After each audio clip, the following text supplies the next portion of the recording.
Hi guys, ഇന്ന് നമുക്കൊരു ചാളക്കറി ഉണ്ടാക്കിയാലോ? എനിക്ക് വായോ.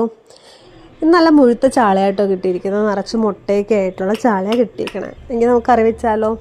ആദ്യം ഒരു ചട്ടി വയ്ക്കുക, അതിലേക്ക് കുറച്ച് വെളിച്ചെണ്ണയും കറിവേപ്പിലയും പച്ചമുളകും ഇഞ്ചി വെളുത്തുള്ളി സവോളയൊക്കെ ഇട്ടിട്ടുണ്ട്. അതിലോട്ട് ഉപ്പും മഞ്ഞൾപ്പൊടി ഇടുക, നന്നായി ഇളക്കി കൊടുക്കുക. ഞാൻ സവാള ആയിട്ടോ എടുത്തത്, ഉള്ളിയാണ് നല്ലത്. എനിക്ക് ഉള്ളി പുളിക്കാൻ മടിയായതുകൊണ്ട് സവാള എടുത്തത്. നന്നായിട്ട് ഇളക്കി കൊടുക്കുക. ഇപ്പോൾ ഏതാണ്ട് മൂപ്പായിട്ടുണ്ട്. അതിലേക്ക് 3 സ്പൂണ് മുളക് പൊടി ഇട്ട് പച്ചമണം മാറുന്നത് വരെ ഇളക്കിക്കൊണ്ടിരിക്കുക. കരിഞ്ഞു പോകാതെ നന്നായിട്ട് ഇളക്കിക്കൊണ്ടിരിക്കണം. അതിനുശേഷം നമ്മുടെ പുളിവെള്ളം ഒഴിച്ചു കൊടുക്കാം. ഒന്ന് ഇളക്കി കൊടുത്തതിന് ശേഷം കുറച്ചും കൂടി വെള്ളം ഒഴിക്കണം.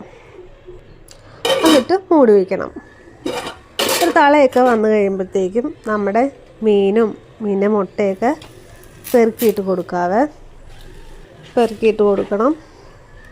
അതിനുശേഷം നമ്മുടെ മൂടി കൊണ്ട് അടച്ചു വയ്ക്കാതെ ഒരു 5 മിനിറ്റ് കഴിയുമ്പോൾ വീണ്ടും തുറന്ന് നോക്കുമ്പോൾ നമ്മുടെ ചാളക്കറി ഇവിടെ റെഡിയായിട്ടുണ്ട്. പാകത്തിന് ചാറൊക്കെ ആയിട്ട്.